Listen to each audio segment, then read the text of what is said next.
luchando con robots. ¿Sabes qué quiero decir?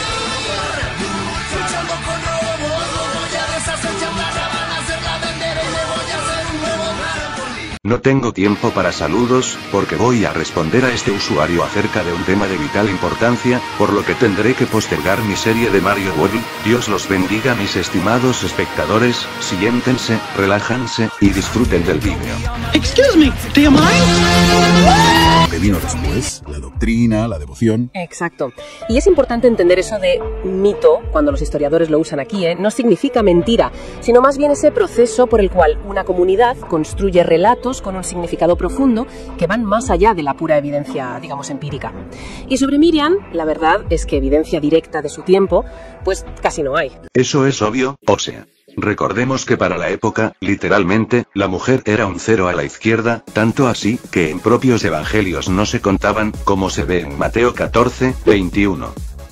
Además de ello, debemos tomar en cuenta que personajes como María, Isabel, e inclusive los tres patriarcas eran don nadies en su época, es más que normal que no hayan datos históricos sobre ellos. Es como pedir pruebas de la existencia del cuadriabuelo, de tu tío abuelo. ¿Qué clase de dato irrelevante se aventó este güey?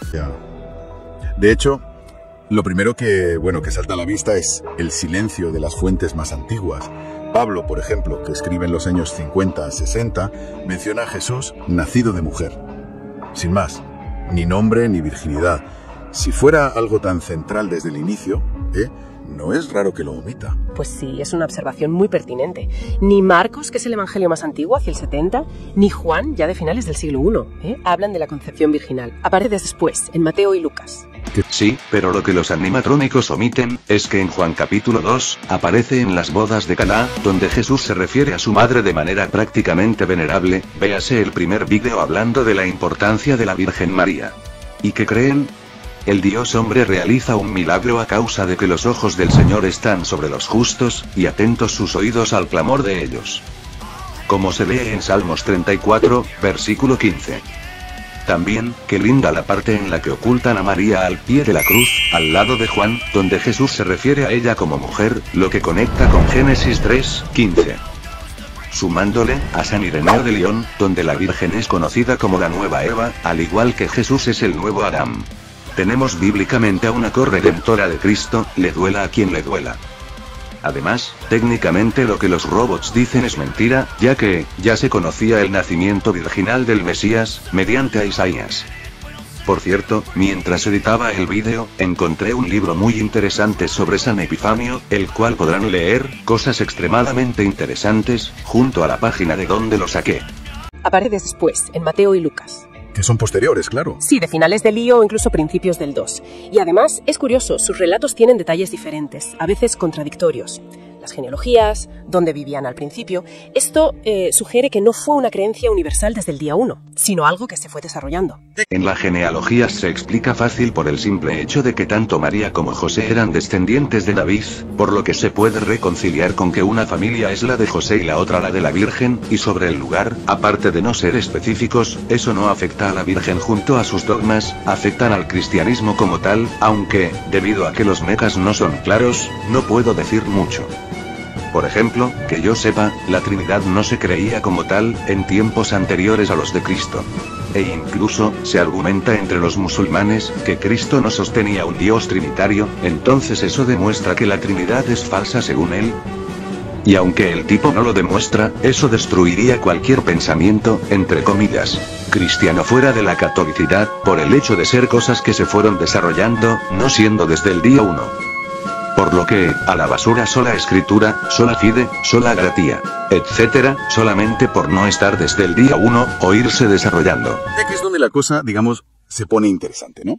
Porque entran otros textos, los apócrifos, como el protoevangelio de Santiago, del siglo II. Eso es. Y conviene aclarar qué son los apócrifos. Son escritos sobre figuras bíblicas, pero que no entraron en el canon oficial de la Biblia. Sin embargo, ojo, tuvieron una influencia popular tremenda. Ya me imagino. El protoevangelio, por ejemplo, es el primero que habla de Joaquín y Ana, los padres de María, o de su virginidad perpetua, antes, durante y después del parto.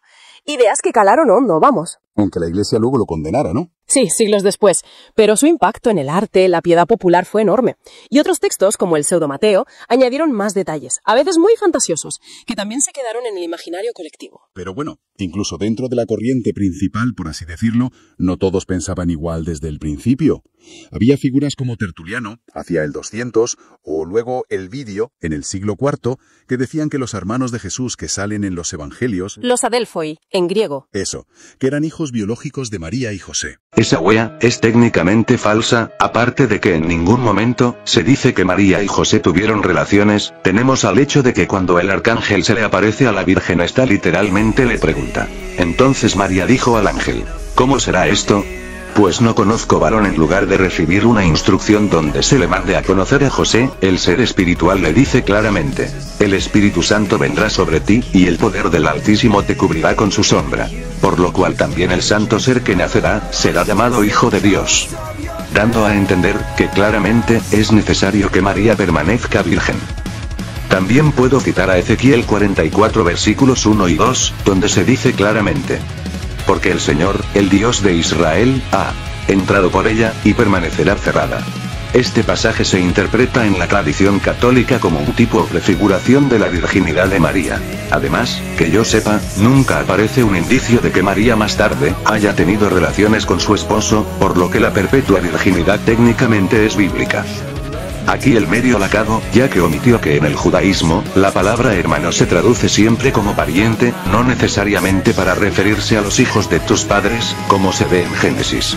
E incluso en el mismo Juan 20, 17, donde Jesús menciona a sus apóstoles con esa misma palabra, adelphoi. ¿O me van a decir que los 12 apóstoles eran todos hijos de María y José, siendo que claramente todos eran de diferentes tribus? Algo muy importante que nuestro robótico compañero se comió, fue que en primer lugar Tertuliano está de acuerdo con lo de la nueva Eva, dándonos a entender que sí, era Inmaculada XDDB, y sobre el vídeo, es básicamente una mamada, ya que ese sujeto había sido considerado un hereje y fácilmente refutado por Jerónimo. En escena. Tuvo una polémica fuerte con el vídeo y fue él quien popularizó la idea de que adelphoi, que en griego puede ser hermano pero también pariente cercano, significaba primos. Ah, vale. Justo para defender esa virginidad perpetua de María, que ya se estaba consolidando como doctrina. Y no olvidemos que había grupos judeocristianos, como los ebionitas, que veían a Jesús como un mesías humano y por tanto rechazaban tanto su divinidad como la concepción virginal. O sea, había diversidad de opiniones. Entiendo. Y luego llega un momento clave, ¿no? El concilio de Éfeso, 431, declaran a María Theotokos, Madre de Dios, que suena un título potente. Potentísimo. Y con un impulso político claro. Se menciona a la emperatriz Pulqueria detrás. Ahí ves como teología y poder se dan la mano. Ese título disparó la veneración mariana. ¿Y las imágenes? ¿Cuándo empiezan a aparecer? Pues tenemos representaciones tempranas, como un fresco en las catacumbas de Priscila, en Roma, quizá de mediados del siglo II, donde se la ve amamantando a Jesús. ¿Anda? Pero lo fascinante es la conexión iconográfica. Ese modelo de madre lactante tiene paralelos muy claros con figuras anteriores. Por ejemplo, la diosa egipcia Isis amamantando a su hijo Horus. Ostras, ¿en serio? Sí. Visualmente es... Simplemente estupidez, se le olvidó a los robots, que el propio título de Madre de Dios, es un dogma cristocéntrico, donde se resalta la unión hipostática, o sea, Jesús es verdadero Dios y verdadero hombre, donde posee la naturaleza humana y divina, sin que haya algún tipo de absorción, perturbación o discordia. Por lo que sí, Dios, el creador del cielo y la tierra, que estaba en el principio y el fin, tuvo hambre, sudó sangre y les duela o no, tuvo a María por su madre, como ya dije en el vídeo anterior, María es la madre del Kyrios, o sea el Señor Dios, Adonai. Ahora, sobre las imágenes tomadas de Isis y no sé qué mamada. Para los que no lo sepan, elementos como la estrella de David, o la cruz, tienen un pseudo origen en lo entre muchas comillas, pagano, e inclusive, se rumorea que Yahweh, posee algunas características compartidas con el pagano dios El, como el popular Betel, e incluso, tenemos al relato del diluvio universal donde se ve una muy poderosa inspiración en Ziuzudra, de la epopeya de Gilgamesh, donde los dioses Anunnakis crean una inundación masiva, aunque eso no afecta en lo más mínimo a la religión cristiana, el tomar prestado algunos factores idólatras y, paganos con el fin de revelar una verdad, la cual está de cierta forma imperfecta en cada religión, siendo la plena y auténtica verdad en Jesucristo. Por lo que no todas las religiones llevan a Dios, solo contienen una pequeña porción. Esto se ve reflejado en Romanos capítulo 2, versículo 14. Porque cuando los gentiles que no tienen ley, hacen por naturaleza lo que es de la ley, estos, aunque no tengan ley, son ley para sí mismos. 15 Mostrando la obra de la ley escrita en sus corazones, dando testimonio su conciencia, y acusándoles o defendiéndoles sus razonamientos. 16 En el día en que Dios juzgará por Jesucristo los secretos de los hombres, conforme a mi evangelio. Por eso, niños, nunca saquen sus mamadas de ChatGPT. Es un ejemplo claro de cómo se adaptan símbolos culturales que ya existen y son potentes. Qué curioso. Y si seguimos avanzando en el tiempo, sorprende lo recientes que son algunos dogmas que hoy parecen como de toda la vida. La Inmaculada Concepción, por ejemplo. De 1854. 1854. Que María fue concebida sin pecado original. Exacto. Y la Asunción al cielo en cuerpo y alma, de 1950. Mediado el siglo XX. Anteayer, como quien dice en términos históricos. Y ninguno de los dos tiene una base bíblica directa, clara. Se apoyan en tradiciones, en debates teológicos larguísimos. La Inmaculada, por ejemplo, fue un debate tremendo en la Edad Media. Al final son decisiones papales basadas en esa tradición. Ok, hagamos esto una última vez. Todos y cada uno de los dogmas ya estaban tanto en la escritura como en la tradición apostólica, similar a la Trinidad. Los años en los que son definidos como dogmas simplemente es a causa de las desviaciones de aquel momento predeterminado que pasa en la Iglesia. Por ejemplo, la Santísima Trinidad, dogma entre comillas tardío, en el Concilio de Nicea I, donde es necesario establecerlo como dogma, debido a la herejía arriana. Lo mismo con algunos dogmas marianos, siempre han estado en el cristianismo, solo tuvieron esas definiciones en tiempos tardíos, debido a la herejía, las cual lleva al infierno. En el caso de la Inmaculada Concepción ha estado prácticamente desde el comienzo del cristianismo, donde si Dios, el cual no posee pecado ni nada inmundo, hereda la naturaleza humana, para no heredar el pecado, o la concupiscencia, es de carácter obligatorio que su madre, no posea pecado. También, es bíblica ya que, si Dios es absolutamente santo, tanto que los hombres no pueden ni siquiera verlo sin morir, como se ve en Éxodo 33, 20. Sumado a que se aprecia que tocar un objeto donde va Dios, como lo es el Arca de la Alianza, es un pecado mortal, como se ve en 2 de Samuel 6 y 7. Es más, en Éxodo 3, 5, la presencia del Omnipotente es tan poderosa que es capaz de santificar la tierra donde estaba el árbol ardiente, y debe ordenarle a Moisés quitarse las sandalias. Vamos, es más que obvio que es necesario que María no tuviera al menos pecado antes de conceder luz a Dios, sin morir. Solo con el vamos, recordemos que María es una, si no la única, personaje bíblico con tanta cercanía a la Santísima Trinidad, donde el Espíritu Santo vino sobre ella, Dios Padre, o sea el Altísimo la cubrirá con su sombra, y Dios Hijo, estuvo en su vientre. Su Inmaculada Concepción, no es un dogma para idolatrarla, es para darle sentido al nacimiento del Dios de dioses. Sin recurrir a herejías como las de María solo parió a la parte humana, cosa que contradice a Colosenses 2, 9. Sin la necesidad de tener a un Hércules o San Wukong. Sumado a eso, para probar que este tipo hizo su tarea con inteligencia artificial y no con investigaciones que miente descaradamente sobre la Inmaculada Concepción, aparte de que el citado Tertuliano lo aclara al compararla con la creación inmaculada de Eva, tenemos a la carta de los presbíteros y diáconos de Acaya literalmente escrita en el mismísimo siglo I, como se ve en pantalla, lo aclara contundentemente. Y sobre la Asunción, es fácil, ya se creía en tiempos de San Juan Damasceno, además de ser claramente lógica, si la muerte es consecuencia del pecado, simple y llanamente alguien sin pecado no puede morir. Hermanos, Santiago, José, Simón, Judas y hermanas. Para muchos historiadores, esto sugiere que efectivamente tuvo más hijos después de Jesús. Historiadores que claramente no van a mencionar o citar como ya mencioné, Jesús ya se refiere con adolfos a personajes que no son sus hermanos claramente.